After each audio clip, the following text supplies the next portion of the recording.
tudo bem com vocês? Como é que vocês estão? Estamos iniciando mais uma videoaula. Esta é a aula que inaugura o nosso terceiro bimestre, que eu tenho uma certeza que será bastante proveitoso. Então hoje nós vamos começar com esse gênero textual que para nós parece meio desconhecido, mas vocês vão ver que desconhecido eles não têm nada. Na verdade, é uma coisa que todo dia passa na nossa vida, só que em um outro formato, tá bom?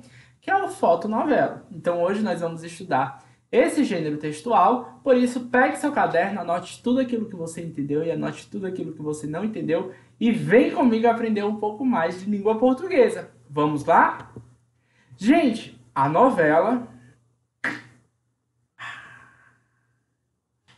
Daniel quer dizer que novela faz parte da disciplina de língua portuguesa? Sim, gente, faz. Tá bom? Porque a novela é um ato comunicativo e todo ato comunicativo pertence à língua, que pertence à linguagem e é objeto de estudo da língua portuguesa, tá bom?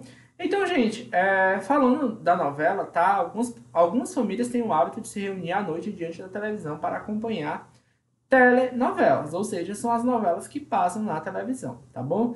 E desde 1951, quando a telenovela Sua Vida Me Pertence, que é esta aqui da imagem, né, que a gente vai perceber que era bem diferente, tudo preto e branco, aí tinha aquele microfone, não sei se vocês estão vendo o microfone bem aqui, ó, tá bom? Que era para capturar a voz dos personagens, os personagens caracterizados com a roupa da época, né?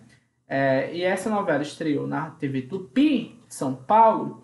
Esse gênero foi conquistando a simpatia dos telespectadores e hoje ocupa boa parte da programação noturna das emissoras abertas. Então, hoje à noite, se a gente for encontrar a programação, tá bom? Das novelas, elas estão majoritariamente à noite. Porque à noite é o horário em que comumente as famílias elas se reuniam para fazer algum programa, tá bom? E a Tupi, gente, essa TV Tupi hoje é a Rede Globo, tá bom? Então ela surge lá em 1951 como a pioneira da TV brasileira e ela produziu bastante programas, inclusive grandes artistas que hoje estão ainda, né? E alguns estiveram, infelizmente já morreram, como Hebe Camargo, Nair Belo, e aí tem hoje a Lolita Rodrigues, né? Que as três eram amigas, a Lolita está viva. Jô Soares, o Lima Duarte, a menina Fernanda Montenegro, Laura Cardoso, todos estes foram e são artistas, né? Que passaram por esta fase da televisão e que alguns deles ainda estão até nos dias de hoje. Então, a novela, gente, muitas pessoas acham a novela como uma narrativa meio que estereotipada. Só mulher pode assistir novela. Não, homem também pode assistir novela. As famílias podem assistir novela. Não existe essa diferença, tá bom? Ah, novela é coisa de mulher. Não, novela é de qualquer um que goste de uma narrativa que passa. Já teve novela muito boas, tem hoje novelas muito boas, mas algumas novelas são meio que chatas, né? O enredozinho não é muito legal. Uma novela que marcou bastante a minha vida foi Senhora do Destino. Outra também que marcou muito mesmo foi Caras e Bocas. Também tem a Salve Jorge, Chocolate com Pimenta. Menino, eu poderia aqui botar uma lista de novelas que eu assisti de cabo a rabo, né? Assisti todos os capítulos. E hoje a que ganhou meu coração e que ainda ganha é Fina Estampa, que todo dia eu assisto. Dá 9 horas, eu tô lá assistindo o Pereirão. Então, gente, esse vai ser o assunto na nossa aula de hoje, né? Mas para a gente chegar ao nosso propósito, que fala da fotonovela, a gente primeiro vai precisar entender por que a novela ela sai de uma configuração televisiva, tá bom? E passa para uma configuração de revista, beleza? Então, a revista vai ser o suporte da fotonovela, enquanto a televisão vai ser o suporte da telenovela. Por isso que, embora sejam narrativas idênticas, né? Muitas delas foram adaptadas da TV para a fotonovela, os nomes aí vão ganhar... Elas vão ser primas, né? Os nomes vão ser diferentes, né? Telenovela e a fotonovela. Mas, gente, falando da televisão, a criação dela foi algo extremamente demorado. Ou seja, não Foi uma invenção muito rápida, tá bom? E foi por volta de 1923 que esse russo aí, Vladimir Viroskin, criou o tubo iconoscópico, que é a base da televisão. Daniel, que tubo é esse? Gente, se vocês lembrarem um pouquinho, as TVs antigamente elas eram aquelas buchudinhas, tá bom? Assim, gordinha. E aí dentro dela tinha um tubo, né? Que era um formato meio que cilíndrico não, de cone, tá bom? Justamente esse tubo iconoscópico. Mas apenas em 1928 foi realizada a primeira transmissão de TV feita por esse homem aí, que é o Ernst Alexander, tá bom? E somente em 1930 a televisão surgiu para valer, mas só era possível assistir às transmissões em 22 salas públicas na Alemanha. Depois da Segunda Grande Guerra, a TV se popularizou, graças à queda dos preços e do aumento da renda em geral. Então, gente, foi a partir da Segunda Guerra Mundial que a TV ela se popularizou no mundo, né? No mundo inteiro. Então, foram criados o quê? Linhas de transmissões para que o sinal da TV fosse transmitido. Popularmente, a rádio era o que mais importava, né? E tinha as rádios novelas. Essas narrativas que antes eram contadas no rádio, agora elas passaram para a televisão, tá bom? Em 1954 foi criada a TV a cores, ou seja, as filmagens agora deixam de ser preto e branco e passam a ser a cores. E poucos anos depois, em 1962, as primeiras transmissões via satélite de um continente para o outro tornaram a TV o principal meio de comunicação do mundo, tá bom? Então, não tem aí nem 60... Tem 68 anos, então sei lá quantos anos tem. Não, tem 58 anos da criação da TV. Então, da criação da TV não, dessa popularização da TV. Mas, gente, por que a televisão, naquela época, ainda era um problema em que todo mundo não tinha acesso? Gente, a televisão era um produto altamente elitizado, sendo adquirida somente por pessoas ricas. Então, essa TV aí foi uma das pioneiras, tá bom? Nesse modelinho que vocês estão vendo aí, feia que dói. Mas eu gostaria de ter uma na minha casa porque eu gosto dessas coisas assim feias, né? Esteticamente antigas. Mas, gente, essas TVzinhas, tá bom? Elas funcionavam justamente transmitindo sinal, né? Pelo sinal. Mas só quem podia comprar uma TV dessa eram as pessoas ricas. E embora depois da Segunda Guerra Mundial as pessoas tiveram um acesso maior, mesmo assim ainda era um público bastante reduzido, tá? Só que a rádio ela tem a sua popularidade, mas as novelas elas deixaram de ser apresentadas na rádio e passaram para a televisão. Mas o que foi feito para atender um público que precisava consumir essas narrativas e não podia ter uma televisão em casa? Tendo em vista que essas narrativas já existiam, né, por meio da rádio, surge, gente, como solução a fotonovela, que é o gênero textual objeto de estudo da nossa aula, tá? Então, gente, a criação da fotonovela se dá lá na Itália, no ano de 1940, então vocês percebam que é antes da popularização da TV, tá bom? Em consequência da popularização do cinema, aí outra questão que é bastante popular na época, o cinema, Charlie Chaplin, né, na época, colocando aí todas as questões dos tempos modernos. Então o cinema era algo tipo bem popular da época, tá bom? E do difícil acesso a ele e a programação televisiva pelo público geral da época. Então tanto o cinema quanto a TV foram produtos altamente elitizados. Hoje o acesso a elas é muito melhor, tá bom? TV hoje você encontra em qualquer buraco. E o cinema, você paga, por exemplo, no cinema que é ao lado da minha casa, que é o do Shopping Benfica, segunda-feira eu pago R$5 para assistir um filme, tá bom? Porque eu sou estudante, pago meia, mas se não for é R$10. E, gente, inicialmente eram feitas essas adaptações de filmes baseados em obras famosas, porém mais tarde esse gênero se tornou independente do cinema e passou a se caracterizar pela temática amorosa e de intrigas. Então, a primeira coisa que nós devemos entender, tá bom? da fotonovela é que ela já tem um enredo já construído antes mesmo da gente saber dela. O tema vai ser... A maioria das novelas tem hoje, né? Vai ser um tema amoroso e de intriga. Briga, confusão, baixaria, tá?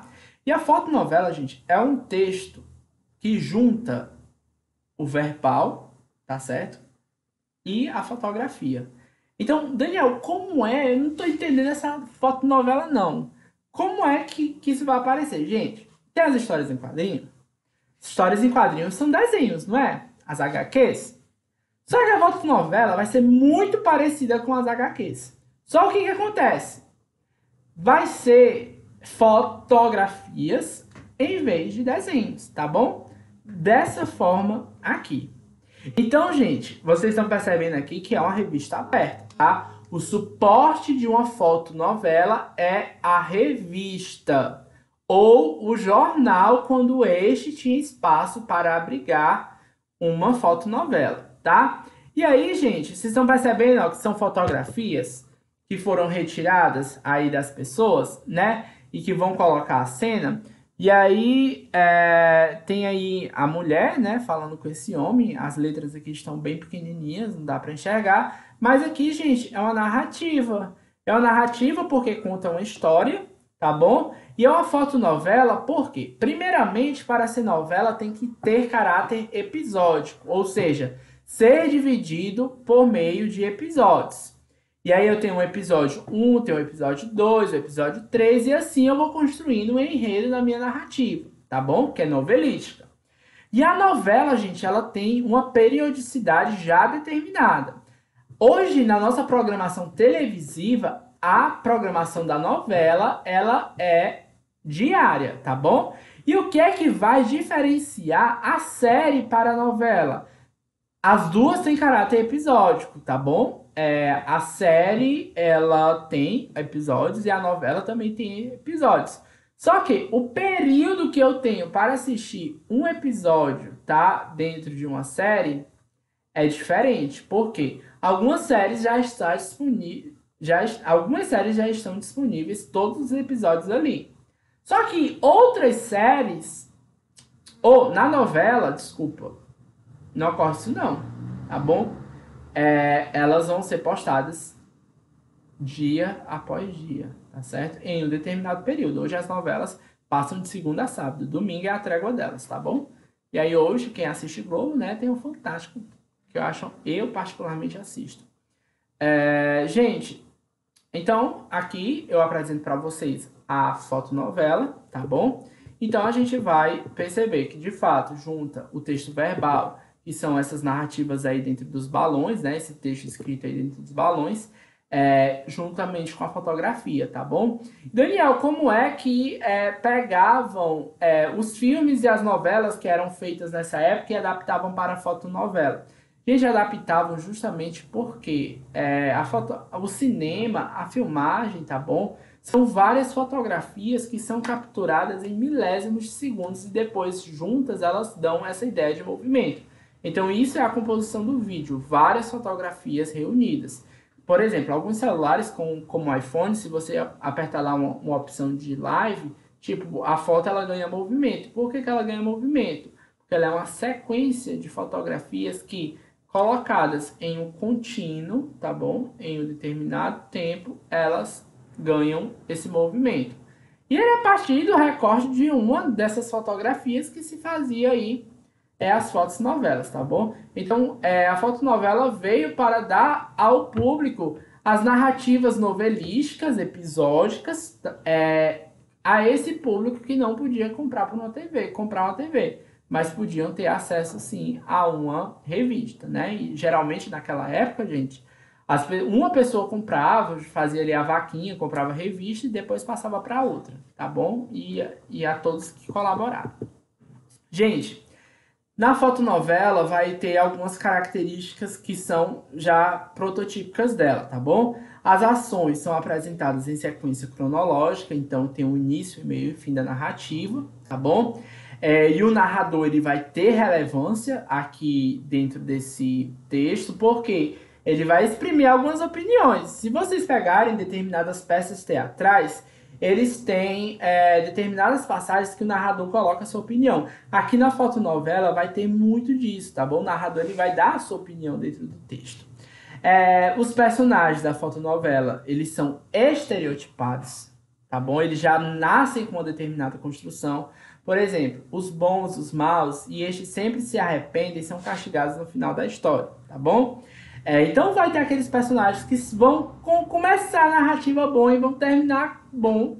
Vai ter outro que é mau e este vai ser arrependido, ou vai se arrepender, ou vai ser castigado lá no final da história, mas que vai infernizar a vida dos bons, né? Então é esse enredo aí, se vocês forem noveleiros como eu, vocês vão ter aí inúmeros exemplos nas novelas que passam na nossa TV, né? Então, Senhora do Destino, Ave Maria. Quem é a boa? É a Maria do Carmo, né? A nordestina que foi embora para o Rio de Janeiro em busca de uma vida melhor, acaba tendo a filha tomada por uma golpista que se chama Nazaré Tedesco, famosíssima nos memes de hoje. E aí dá a volta por cima, né? A Maria do Carmo, e aí ela consegue descobrir quem é a sua filha. É uma cena emocionante, que me faz lembrar, dá uma memória muito boa desse tempo de Senhora do Destino, 2003, gente. Caramba, 17 anos atrás. Essa novela, meu Deus, 17 anos, tá? E, gente, como eu tinha dito, né, nas fotonovelas, é típico para amoroso, os bons, tá? Sempre vai ter uma história aí de amor, viu? Esses personagens aí, eles vão ter aí uma história de amor, vai ter uma intriga, vai ter uma briga, vai ter uma fofoca. Pense num negócio que gosta de um barraco, que gosta de uma confusão, é novela, tá bom? E é essas confusões que a gente vai atrás mesmo da novela. Gente, desculpa, não é isso aí que eu queria falar, não. Tá? Então, é típico para amorosos bons em frente a desafios e dificuldades impostos pelos maus antes de consolidar a relação. Então, vai ter sempre aquela pedra no meio do caminho desses personagens, tá bom? E, gente, estruturalmente, a fotonovela será semelhante a todos os outros gêneros narrativos, tá bom? Com apresentação, conflito, clímax e desfecho. E pela apresentação, a gente vai conhecer os personagens principais e o enredo inicial, como é que essa história se inicia, tá bom? E há uma situação de equilíbrio, ou seja, tá todo mundo ainda, cada um no seu quadrado, até que um sai do seu quadrado, desenvolve uma ação que tira todo mundo do seu quadrado, tá bom? Então, no conflito, gente, ocorre um fato que modifica a situação inicial de equilíbrio, ou seja, vai ter uma briga, ou dois personagens vão se conhecer, vão se apaixonar, então tudo isso é motivo para um conflito, tá bom? Conflito não é confusão, não é barraco. Muitas vezes o conflito de uma narrativa é justamente essa ação que vai mexer com a situação inicial de equilíbrio. Pode até ser assim, uma pessoa passa, olha, menino, que bonito. Gente, pronto, mudou a narrativa, tá bom? E, gente, o clímax, como vocês conhecem, será aquele momento, né, que a narrativa atinge o seu auge, o seu ponto máximo de tensão, que você fica assim, meu Deus, nos cabelos, você quer saber o que tá acontecendo? É nesse momento aí que a gente vai chegar no clímax, né? O clímax de Senhora do Destino foi justamente a Nazaré Tedesco, né, se jogando lá da ponte do rio e cai no Rio São Francisco, tá bom?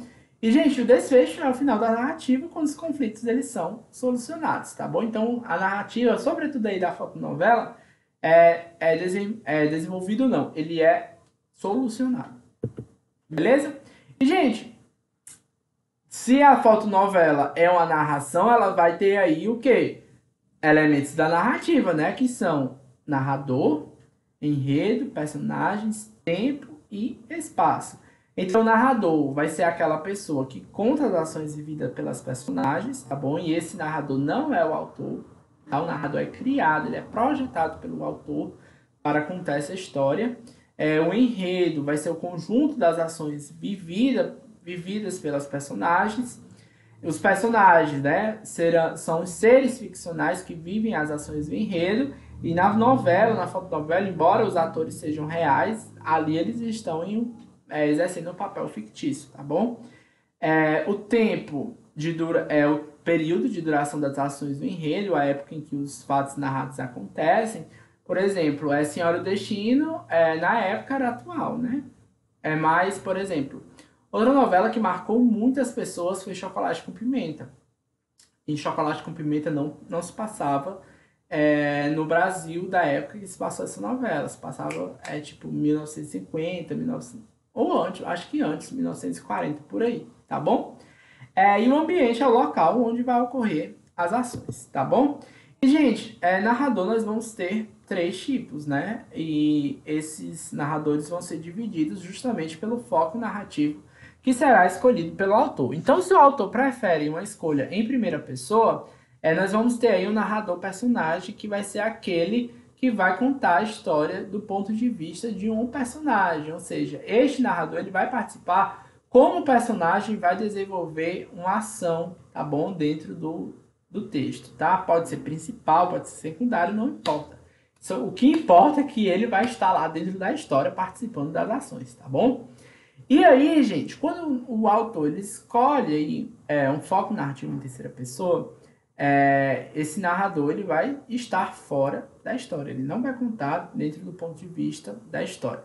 Isso significa dizer, gente, que aqui a gente vai ter uma diferença muito grande em relação à primeira pessoa. Por quê? A primeira pessoa vai considerar o eu. E aqui na terceira pessoa vai considerar o ele ou ela, tá bom?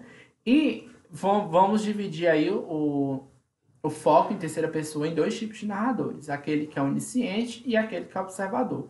O onisciente, ele possui um conhecimento pleno de tudo, tá certo? Que ocorre na história, tendo acesso até os sentimentos e emoções dos personagens. Ou seja, é aquele que vai estar tão envolvido com a história que vai conhecer os sentimentos e as emoções dos personagens, tá bom?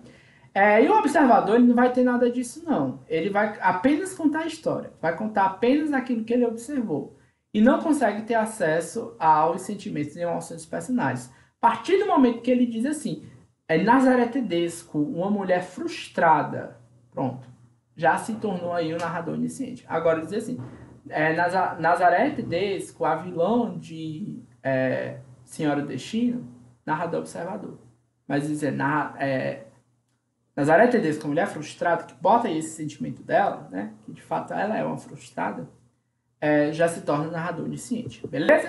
Gente, o enredo são os fatos, né, que vão ocorrer dentro da narrativa. O enredo ele pode ser linear, ou seja, do início ao fim, início, meio e fim, bem catalogado, bem dito ali. Ou pode ser uma história não linear, né, que começa de um ponto, aí volta lá para trás, aí depois vai lá para frente, aí começa... É isso aí, tá bom? Essa troca, tá?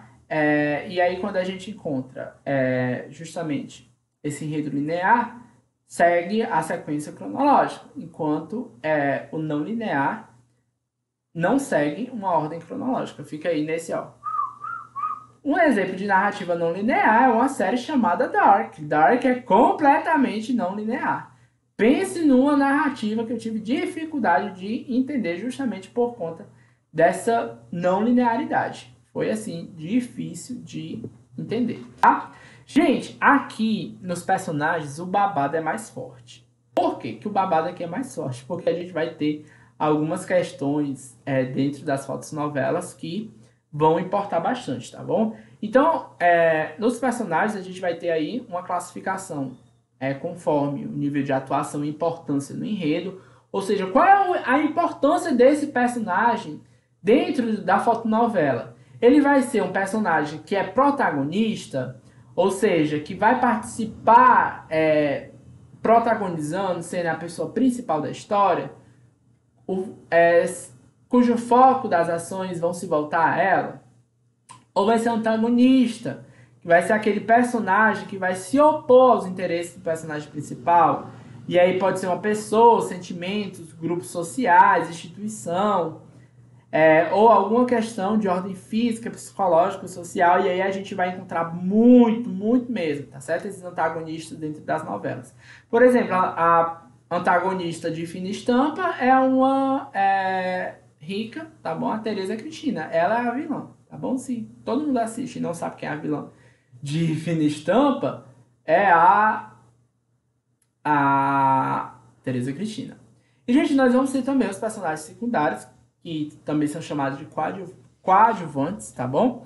E aí a gente. Muitas pessoas. Atriz coadjuvante. Que prêmio é esse, gente? É uma atriz, tá certo? Que participou de um determinado narrativa, de um filme, de uma novela, mas ela não era a personagem principal, ela era a personagem secundária, tá bom? Então são personagens de menor importância, mas cujas ações auxiliam o desenvolvimento do enredo. E nós vamos também ter o figurante, que vai ser aquele que só vai ter a função de compor o cenário, ou seja, são aquelas pessoas que vão passar ali só para dar uma realidade à cena, tá bom? E isso não vai interferir no enredo. Mas, gente, eu também vou ter uma constituição de personagens, tá bom? Que vão dividir aí em 4 outros termos, que vai ser esse plano, que não tem densidade psicológica, pelo comportamento repetitivo, suas ações são previsíveis. Então, tem um personagem que é plano, tá bom? Ele vai desenvolver a mesma ação do início ao fim da narrativa. Não vai ter nenhum traço que vai diferenciá-lo. Por isso que ele vai ser chamado de personagem plano, linear. Ele vai seguir a mesma trajetória. Não vai mudar nada. A gente tem até a previsibilidade das ações que ele vai fazer, tá bom? Nós também vamos ter o personagem tipo, que este representa o comportamento padrão de um grupo conhecido e previsível. Por exemplo, tem atores que eles são já predestinados, tipologados a ser um determinado personagem. Por exemplo, tem uma atriz, eu não sei qual é o nome dela, mas eu só vejo essa mulher sendo empregada doméstica. Eu nunca vi essa atriz sendo outra coisa que não seja empregada doméstica, tá bom? Vai ter personagem também que vai representar o bad boy, tipo Caio Castro. Caio Castro é um ator que ele é famoso pelas suas... Oh, meu pai fugiu aí. As suas interpretações, né? As suas dramatizações, pronto, achei a palavra, suas dramatizações como um bad boy. Tá aí, um antenor, em fina estampa, tá? Caricatura, tem traços de personalidade e um comportamento muito acentuados, muitas vezes chegando ao ridículo, tá bom? E aí a gente vai encontrar esse personagem que ele é justamente uma caricatura de ser tão caricato que ele chega a ser ridículo, tá bom?